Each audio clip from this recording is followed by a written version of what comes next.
talk about us humans. I don't know, it just came out of nowhere when I was Googling a bit and trying to find the topic for today. There's no particular reason, which I'm thankful for, but there's no particular reason right now that I'm talking about why I'm talking about conflicts between dog owners or caretakers. But it is a question that we very often talk about and discuss during all our levels, basically, from all levels, 1, 2, 3, and 4 at our dog trainer school, because these things happen, because humans are maybe not as good as dogs to avoid conflicts. That's to put it nicely. I think that's a statement. I did some research and Googling again, and what I've just done for tonight is to make a PowerPoint with some fairly obvious answers, like, points on how we can avoid conflicts with other dog caretakers, and how we can try to solve them if something is happening. And also, this is the thing that a lot of people are asking us, the teachers. So how can I talk to other dog owners? A typical example is if you're walking your dog and there's another dog owner walking close to you, approaching you too closely, or just not getting your signals, not even listening to what you're saying if you're talking to them, if you're telling them, please don't come any closer. This is all about human behavior, obviously, and we don't have any right answers to it. We all experience it from time to time. And there's different ways of solving it or talking to people. And what we want to do is to avoid any conflict escalating. I know it's could be very annoying, very irritating. I can be very angry when I've been training my dogs or walking fearful dogs and people are just coming too close, they're approaching, they're lifting up dogs, they are petting my dogs, they are whatever they are, and I didn't agree to it. Makes me pretty upset. But still, we should try and keep the conflict to a minimum, and at least not escalate it, especially if you think about that you are having your dog there. So there's really no reason for you to escalate the argument that you have with another human, especially if you have a fearful dog, I would say. So let's just find my PowerPoint, if I can find it. First of all, how to avoid conflict. Like I said, these are all key points that it makes sense when you hear them. So when I made them, I thought, oh, everyone knows this. Oh, it's very logical. It is, but maybe we need to be reminded. At least I do. So to avoid conflict is, of course, to be a responsible dog caretaker, to ensure that your dog is well trained, follow basic commands, and is under control at all times. Now, I didn't have time to rewrite this in a better way. So let me explain, because this is, for some of you, you'd be like, oh my God, Nordic is talking about commands. So let's say cues.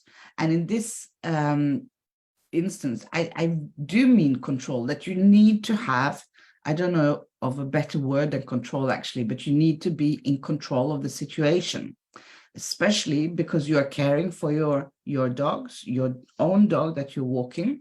So when I'm walking my dogs, I've been training myself quite well to try and look as far as I can to see, to avoid any things happening. I'm trying to see as far as I can if there are any dogs there, you know, cats, humans, whatever it is that my dogs are reacting to, or whatever was the case when I was walking them. So that means to be in charge or control. And well trained, it's really bad, really bad way of putting it for us, I think, the way we normally talk about ethical dog training. But recall is always very important. Recall if you have the dog off leash, and really the attention sound. But always, if you want to avoid something when you're meeting another dog, if you don't want to meet too close, if you need to cross the street or something, then it's the attention sound that we would like to teach.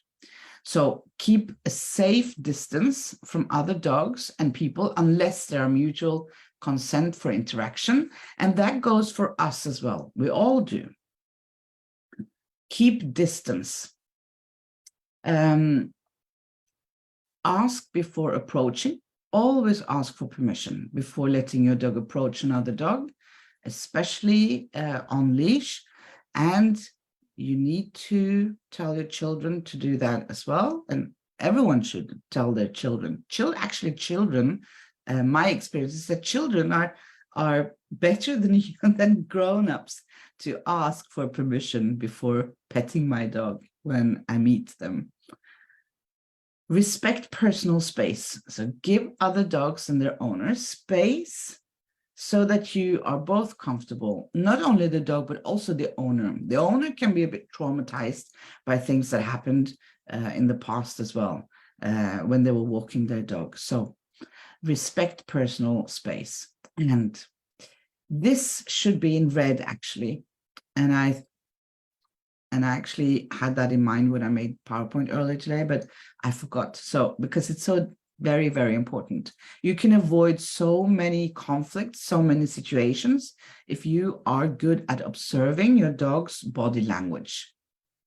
Because then you can be early enough to give the attention sound and make a big curve or whatever you need to do before something escalates. So if you have a dog that is reactive, the earlier you can see how your dog is reacting, the better it is for you to avoid situations, unwanted situations, obviously.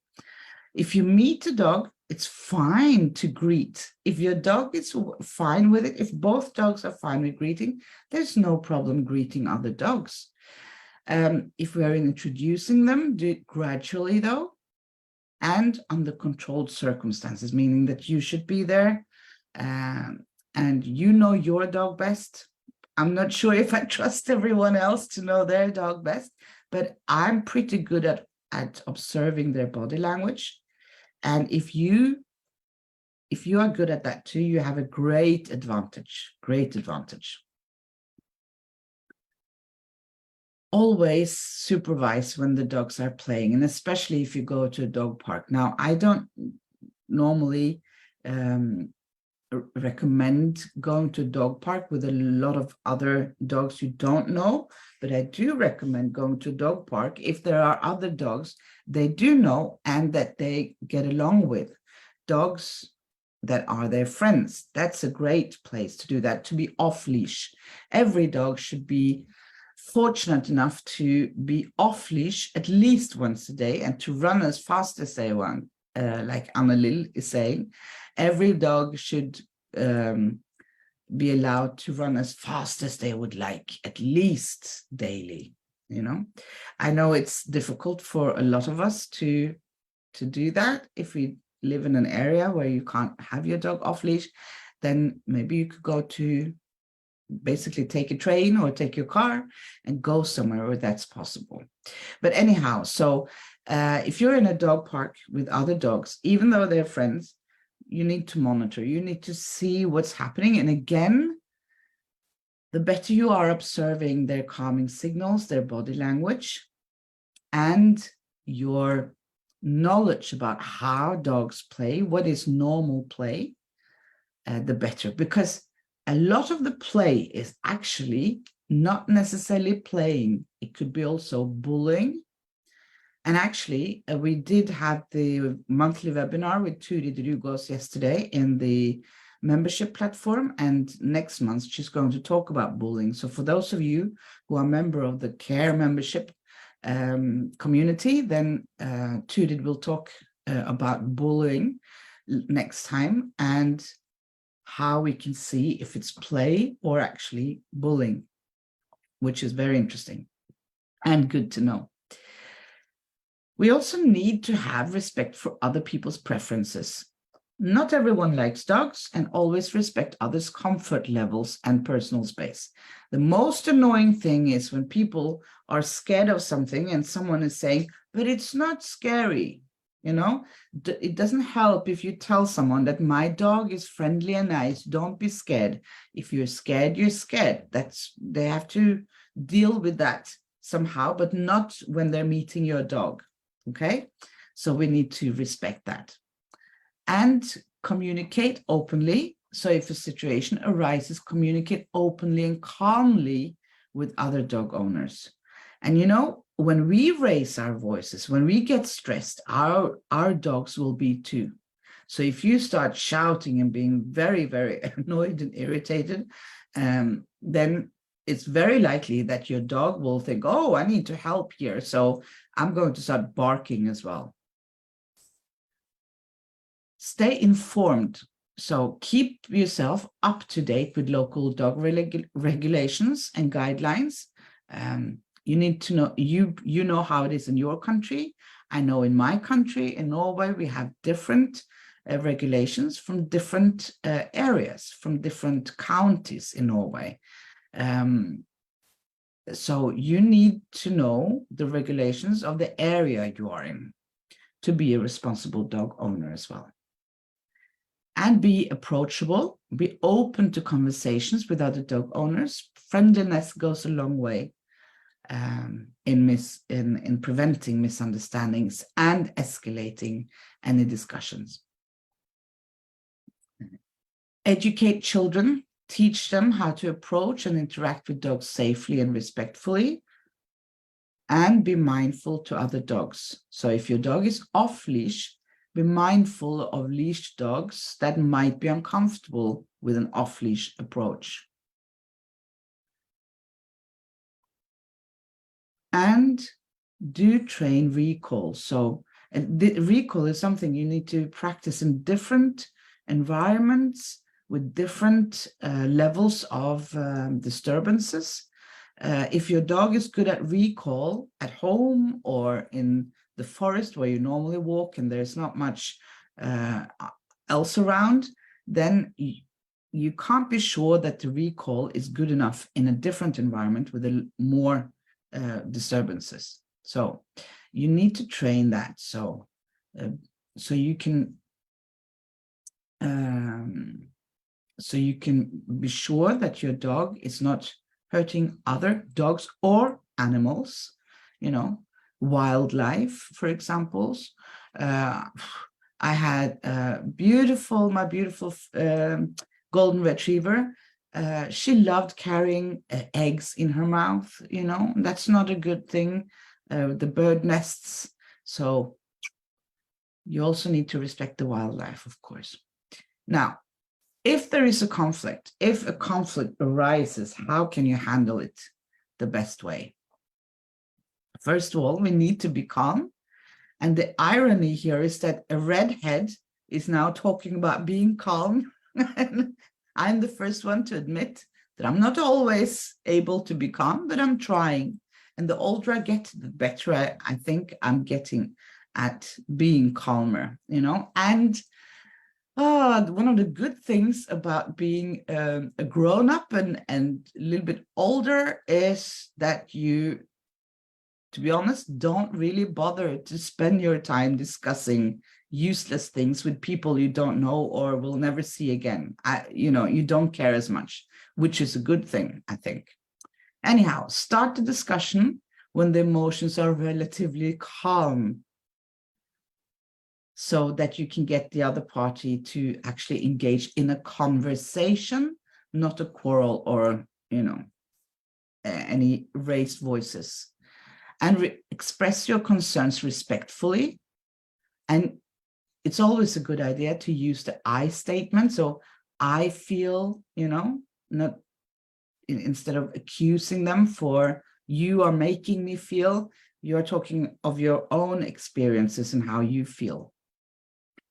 And listen actively. Or if you get the chance to read the book by Reise van Vliet, the human half of dog training, she's talking a lot about how to actively listen in that book. Very good book. I recommend it. Allow each party to express their side of the story without interruption, and be open-minded and try to understand the other person's point of view and motivations. Focus on the behavior of the person, not the personality, and discuss the specific actions or incidents rather than attacking the person. You might agree, you might be surprised to know that, to learn that you agree with that person in many other circumstances. But when it comes to dogs, we get very emotional and very protective as well, which is, of course, a good thing. But that also allows us to be more emotional, and that's not always very good when we are trying to resolve conflicts.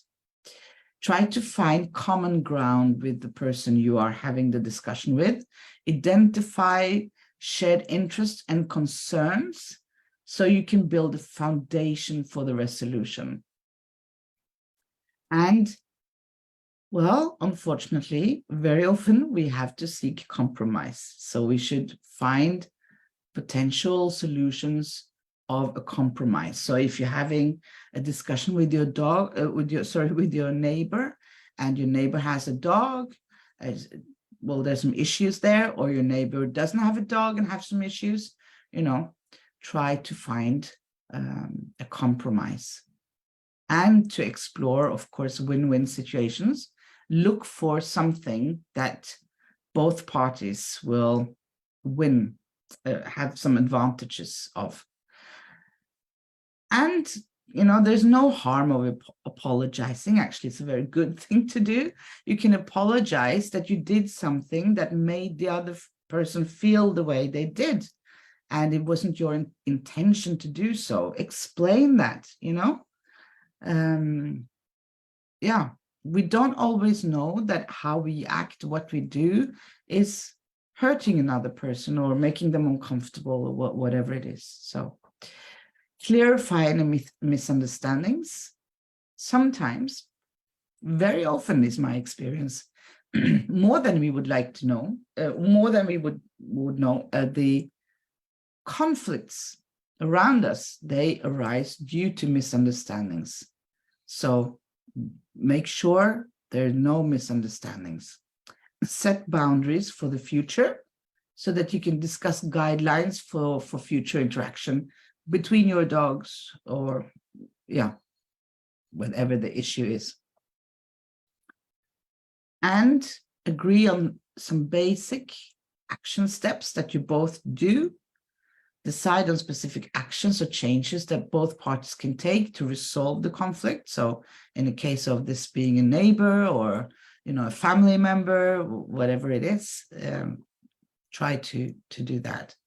And stay patient. Resolving conflict can take time. Very often it takes some time. So we need to be patient and work through a process with the other person. And last, but really not least, and for me, actually the most important, is to keep the dog's well-being in mind. The ultimate goal is to ensure the safety and well-being of both dogs involved, right?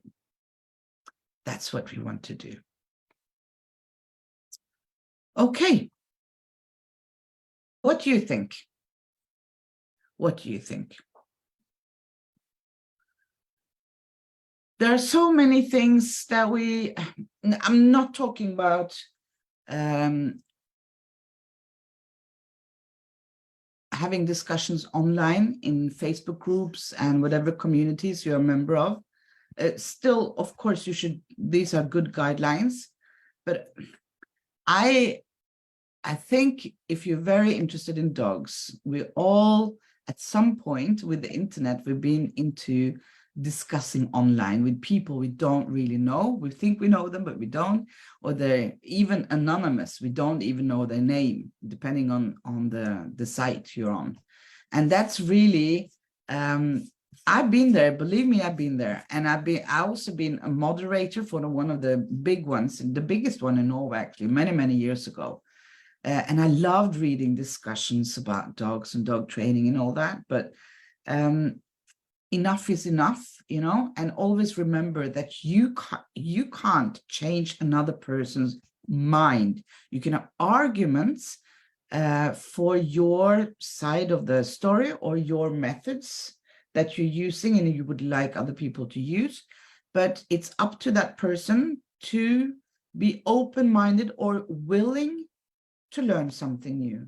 So this is very typical. We still do that. We still try to convince people we don't really know that, there are no dominance theory and this and that, What you can do is to recommend something for them to read, if they want to learn more.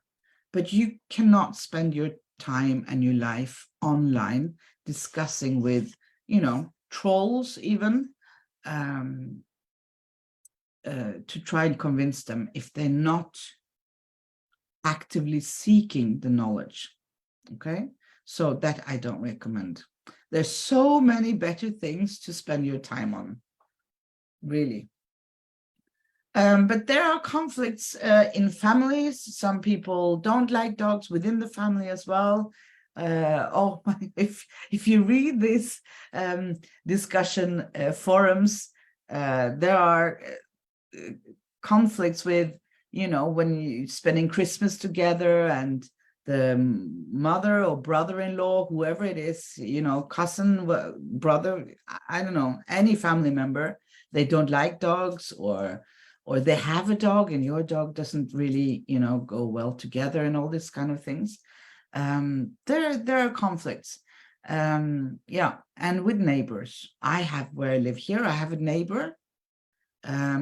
When I first bought the house 15 years ago now, I had 6 dogs, and he introduced himself this way. He came, knocked on my door, I opened the door, and he didn't even say his name. He said, "I'm your neighbor, and I'm here to tell you that I hate dogs." Okay. So he kind of set the standard. There were no way of discussing. He just wanted to tell me that he hates dogs, and then he walked off. So I haven't really talked to him for 15 years. When I meet him, he looks at me with a, like trying to stare at me, because I guess he still don't like dogs, but I don't talk to him. So that's one way of doing it. There haven't been a conflict because I know exactly where he stands. He hates them. Okay, I'm not sure if I respect the way he's talking, but anyhow. Okay. I hope you find this useful, and at least that, to be aware of what you're doing, to try. I think communication is it's a very interesting topic on how we can become better at communicating with each other.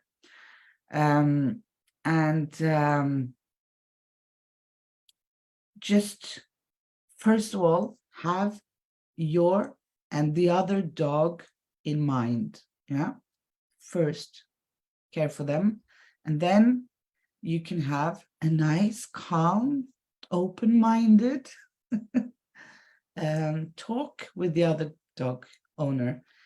Find some common ground. That's always a good tip in any discussion, whether about dogs, politics, whatever. Find some common ground. Yeah, we don't want to escalate it.